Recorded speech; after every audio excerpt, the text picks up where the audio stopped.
Assalamualaikum warahmatullahi wabarakatuh. Selamat pagi kawan-kawan mahasiswa BIAUD FIT Yayan Surakarta.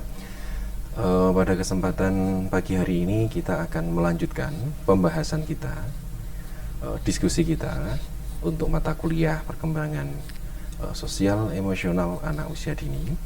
Kalau yang dalam konteks hari ini kita akan membahas tentang membantu anak mengelola emosi. Nah, kenapa kemudian bahasan ini kemudian kita munculkan adalah konteksnya membantu anak, ya, membantu anak mengelola emosi.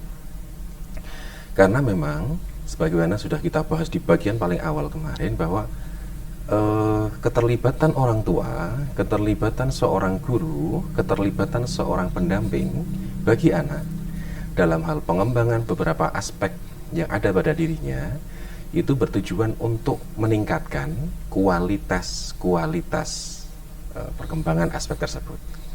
Artinya dalam konteks sosial emosional, dalam hal ini adalah emosi, salah satu yang mungkin bisa kita siapkan sejak awal dalam mendampingi, mendidik anak adalah tentang bagaimana kemudian cara kita membantu anak untuk mengelola emosi.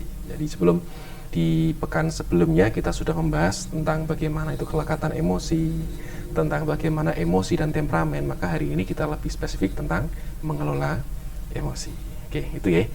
Kawan-kawan yang saya hormati, kita akan mencoba membahas beberapa hal terkait tentang bagaimana mengelola emosi dan bagaimana kemudian proses yang sebenarnya terjadi dalam kegiatan ini. Nah, pertama, pengelolaan emosi membutuhkan latihan dan proses. Latihan dan kemudian ada prosesnya. Sehingga tidak ada yang kemudian timbul simultan tiba-tiba kemudian orang bisa kemudian mengelola respon emosinya menjadi dan selalu baik, selalu positif. Ada latihan yang kemudian harus dijalankan dan juga ada proses yang harus dijalani. Artinya memang pengelolaan emosi ini bukan given. Ya, ini butuh latihan. Ini juga ada prosesnya. Sehingga tidak bisa kemudian kita memaksa anak kemudian kamu harus bisa menjadi anak yang penyabar. Kamu harus menjadi anak yang pengertian, tidak bisa.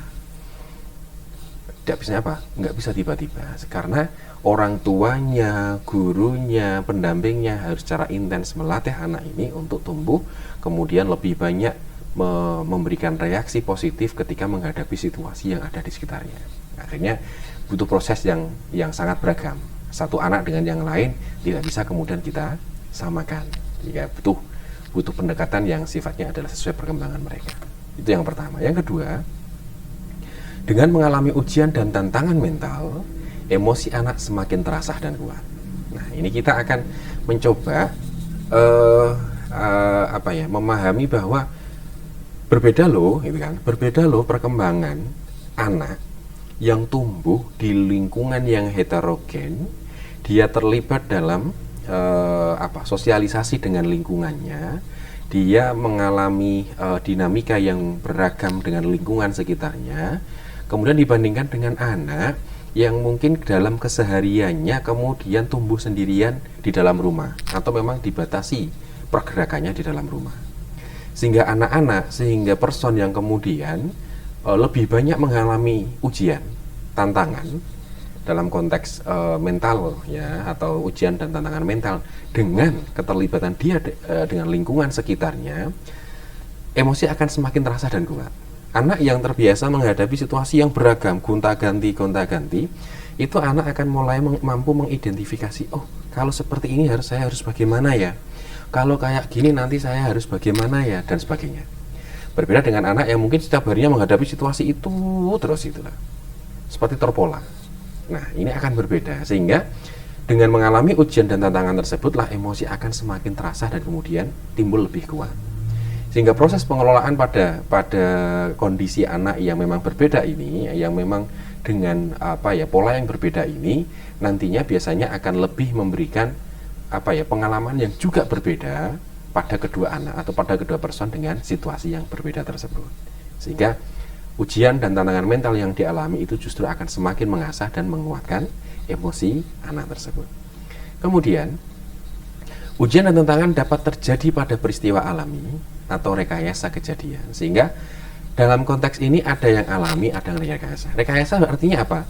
Lewat pendidikan, lewat pembelajaran, lewat permainan yang didesain untuk apa istilahnya, bermain peran gitu kan.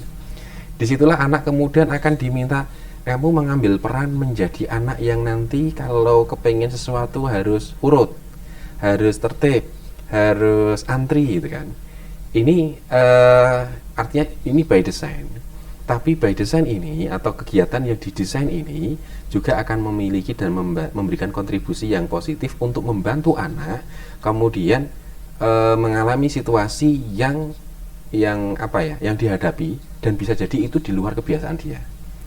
Karena apa? Karena memang ada desain yang ingin membantu anak untuk lebih banyak terlibat, lebih banyak menghadapi situasi yang harus dihadapi, dan dia berlatih untuk menjadi anak yang tadi itu punya atau lebih banyak menonjolkan sisi emosi positifnya.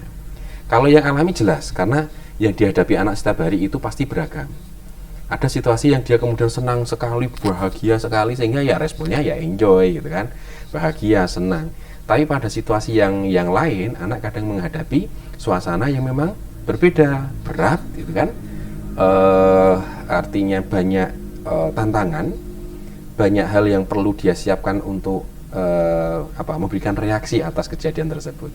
Sehingga sekali lagi ini butuh latihan, butuh proses. Kejadian atau melibatkan anak pada situasi yang membuat dia menjadi tertantang ya, kemudian mengalami ujian dengan lingkungan sekitar akan membantu mengasah emosinya lebih kuat.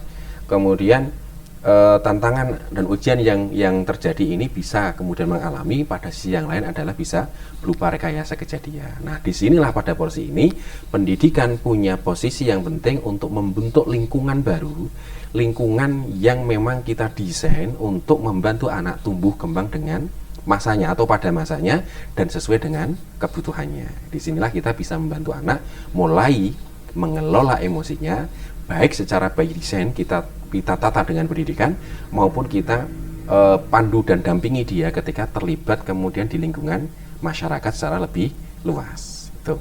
Nah, kemudian ada beberapa kebutuhan emosi anak yang itu nantinya perlu diketahui oleh orang tua, oleh guru, oleh orang dewasanya dari sekitarnya. Agar apa? Agar anak tidak kering emosinya. Anak ini punya kebutuhan.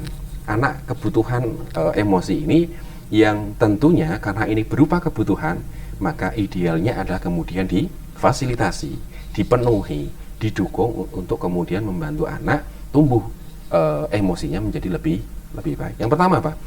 Yang pertama adalah kebutuhan rasa aman. Sangat penting karena anak itu untuk bisa berkreasi, untuk bisa mengeluarkan sisi ekspresifnya, dia butuh aman.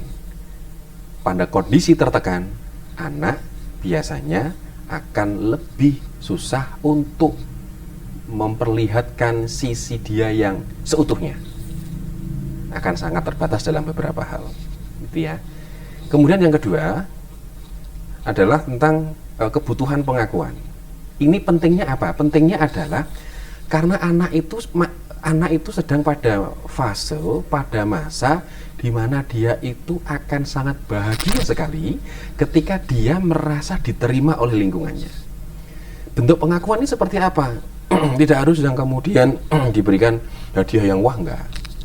Contoh kecil saja, ada anak yang sedang tumbuh dan sudah mulai bisa diajak komunikasi oleh orang tuanya, kemudian sudah mulai bisa diajak atau diminta bantuan oleh orang tuanya. Contoh, ada anak yang kemudian diminta oleh orang tuanya, ayo adik, bunda minta tolong diambilkan sapu yang di luar itu ya. Kemudian si anak ini lari itu kan, atau jalan mengambil sapu dan dikasihkan oleh orang tuanya. Kemudian orang tuanya udah, terima kasih adik sudah mau bantu bunda gitu kan. Dia akan kelihatan ekspresi senangnya, ekspresi bahagianya. Kenapa? Apa yang dia lakukan itu diakui oleh bundanya, oleh orang sekitarnya. Inilah pentingnya bahwa pengakuan orang sekitar kepada atas apa yang dilakukan oleh anak itu penting bagi anak, bahwa karena itu apa? Itu kebutuhan emosi anak tersebut. Sehingga apa? Dia butuh untuk diapresiasi, diakui oleh lingkungan sekitarnya. Kemudian adalah tentang kebutuhan pengontrolan. Nah, di sini anak butuh rasa aman, anak butuh diakui, tapi pada bagian tertentu anak itu butuh pengontrolan, bahwa anak memang belum bisa dilepas liarkan, dan kutip ya. Bahwa anak itu dalam konteks ini adalah butuh pendampingan, butuh dukungan, butuh dididik, butuh dirawat, kemudian dalam proses itulah kemudian diharapkan kebutuhan emosi anak terpenuhi. Karena apa? Dia difasilitasi, didukung, dirawat dengan baik, dididik dengan selayaknya gitu kan. Sehingga anak akan merasa mendapatkan bahwa kebutuhan emosi sudah dicukupi dengan baik oleh keluargaku. Nah, disinilah kita akan nantinya pada bagian selanjutnya kita akan membahas lebih lanjut kira-kira bagaimana jabaran tentang kebutuhan rasa aman, kebutuhan pengakuan, kebutuhan pengontrolan yang nantinya akan mencukupi kebutuhan emosi anak itu sendiri. Mungkin ini di bagian awal untuk membuka bahasan tentang membantu anak mengelola emosi. Nah, selanjutnya nanti kita akan bahas di bagian selanjutnya secara lebih spesifik tentang apa? Kebutuhan emosi anak secara lebih mendetail. Jadi itu nggih. Terima kasih sudah mau menyimak bahasan ini. Kami senantiasa menunggu tanggapan, respon, komentarnya, pertanyaannya yang nantinya akan lebih melengkapi kajian tentang yang sudah dibahas pada bagian ini, yaitu tentang apa? Tentang membantu anak mengelola emosi. Jadi itu, terima kasih. Kurang lebihnya mohon maaf, dan akhirnya wallahul muwaffiq ila aqwamit thoriq. Wassalamualaikum warahmatullahi wabarakatuh.